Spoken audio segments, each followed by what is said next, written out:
आईना है जो देखना चाहते हैं वही दिखाता है। फोकस करो तो हम लोग देखत कहाँ है रे माँ। बिना हथियार के लड़ाई कर रहे थे, अभी हथियार आ गया है।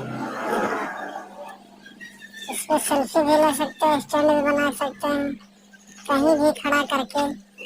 अगर फोटो खींचना है, वीडियो चालू करना बंद करना तो इसमें रिमोट भी है, दोनों काम एक साथ हो जाएगा, सेल्फी भी स्टैंड भी। मिलाओ ना।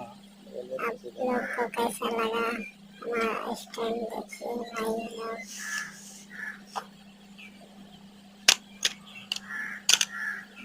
खड़ा कर देंगे।